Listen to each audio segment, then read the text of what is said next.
E a caverna do Platão vem em cima desse tipo de pensamento também ou é outra coisa? Aquela coisa de que da- das sombras e da realidade, da gente perceber o mundo. Qual que é a ideia da caverna de Platão? Se pudesse. Porque eu já escutei várias explicações, eu queria saber tua visão sobre isso. Uhum. Que é tão usado hoje em dia, né? Desde Matrix ou vários filmes e livros e tal, É. são baseados na caverna do Platão. De fato, muito interessante, porque muitos livros e filmes do cinema se basearam nessa alegoria da caverna de Platão, como, por exemplo, disse o próprio apresentador, Matrix, né, que foi produzido pelos originalmente irmãos Wachowski, hoje são irmãs, que são judeus, ou o famoso O Show de Truman, né, que foi sucesso no final dos anos 90. Aliás, nós temos no nosso canal um vídeo muito interessante analisando o filme Matrix 1. Vale a pena conferir para quem gosta desse tema. A novidade aqui é revelar que essa ideia de comparar a caverna de Platão com o Olam Hazé, a existência nesse mundo, como uma existência ilusória ou enganosa, ela vem da Torá. Ela nasce com o judaísmo. Essa concepção de mundo foi inaugurada por Avraham Avinu, que foi quem trouxe o advento do monoteísmo, que é o proto-judaísmo, para o mundo. Muito interessante. O Mito da Caverna é o livro 7 do Diálogo à República, né? Tá. O 7º capítulo. E esse mito, ele basicamente, você falou um pouco dele, vários prisioneiros dentro de uma caverna, Correntados, né? presos a Presos, essa caverna, de tal maneira que até a liberdade de movimentos para olhar para trás eles não tinham. E atrás deles um muro, e por trás desse muro uma fogueira. Entre essa fogueira e esse muro passam pessoas carregando objetos, e essas sombras desses objetos batem lá na parede para onde os acorrentados estão olhando. E também as vozes desses que passam, através de um efeito de eco, vai bater lá. Então, para os que estão acorrentados, aquelas sombras são reais. São elas que falam, elas são a única coisa que existe.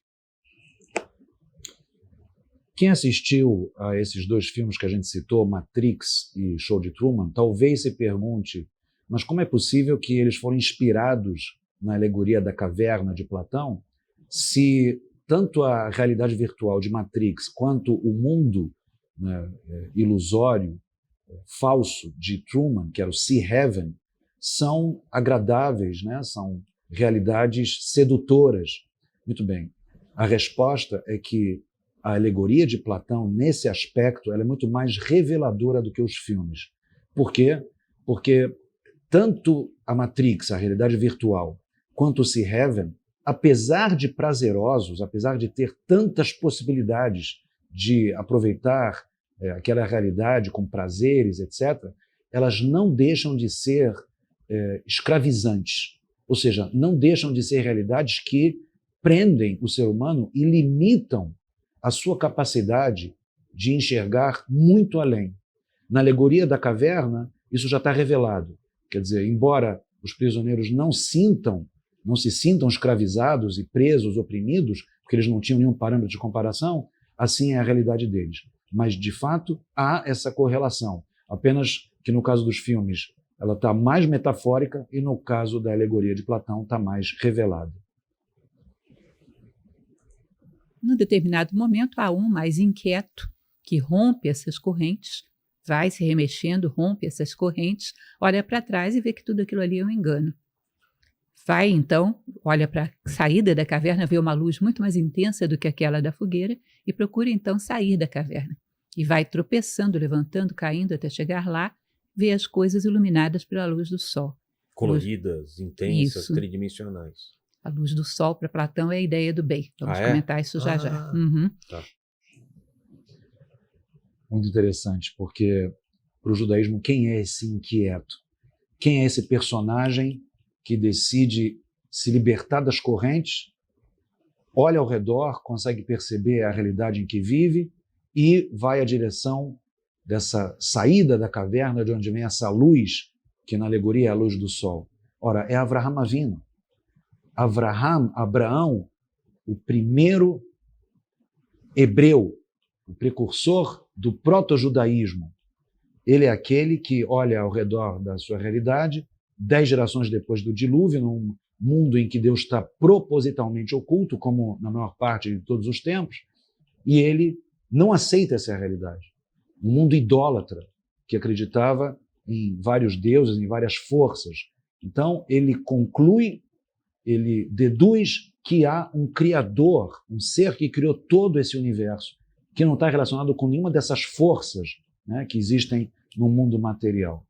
Agora, é interessante também comentar que a primeira criatura, né, o que foi criado no primeiro dia do Gênesis, foi a luz espiritual, que os nossos sábios dizem que foi oculta, que ela continua oculta até hoje, e que nós devemos, em nossos atos, trazê-la para esse mundo.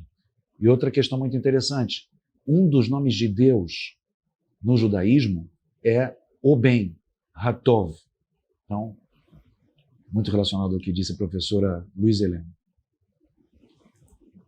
Então, esse homem que chega lá fora e se liberta pelo seu próprio mérito seria um filósofo, um buscador da sabedoria.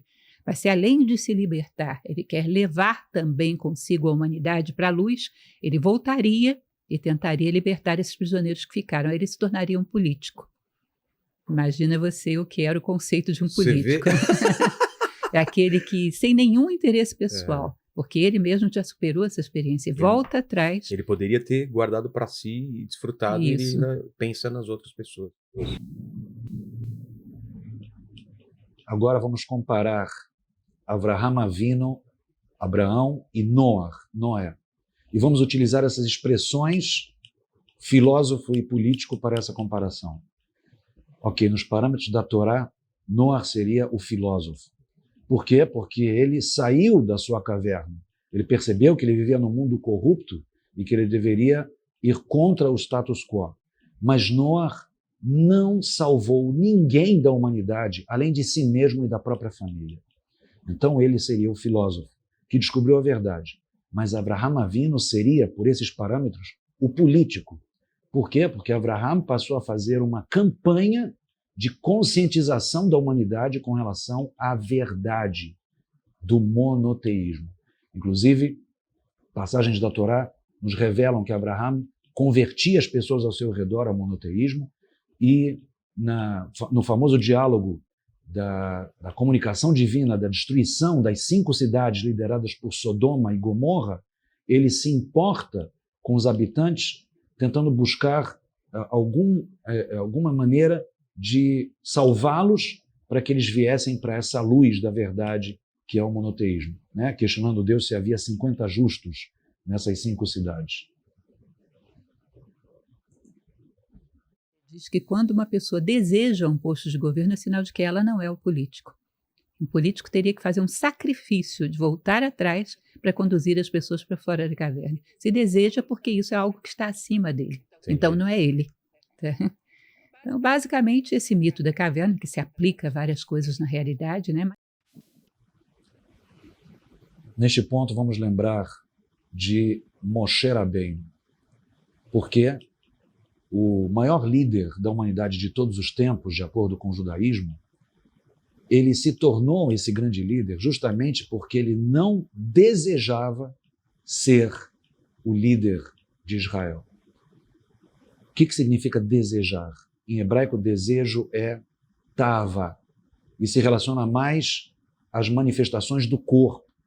Então, se alguém quer ser líder, do ponto de vista egocêntrico, ele deseja ser líder. Por quê? Ele busca a liderança por causa da vaidade, da busca pelo poder. E Moshe Rabbeinu, Moisés, ele ficou uma semana recusando a liderança que lhe era imposta por Deus.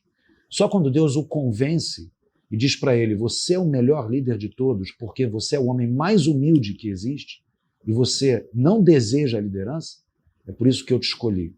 Então ele passa a querer a liderança, ele passa a ter vontade. O que é vontade em hebraico? Ratzon, que vem da razão. Ou seja, quando passou a ser a manifestação da alma assumir a liderança do povo de Israel, aí sim Moshe assume esse cargo e vai libertar o povo de Israel no Egito. A liderança para o judaísmo é algo que a gente não deve, então, desejar. Mas, se for necessário, nós devemos assumi-la, porque deve ser um legítimo e verdadeiro vontade, uma verdadeira vontade da alma.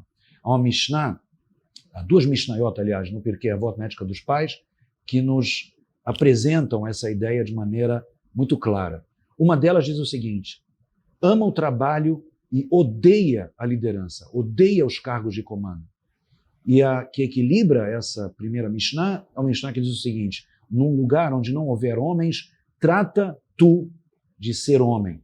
Ou seja, quando nós temos a conclusão de que há uma vontade verdadeira da alma de liderar em prol dos liderados e não por um motivo de vaidade egocêntrico, então nós devemos assumir o cargo e atuar como líderes.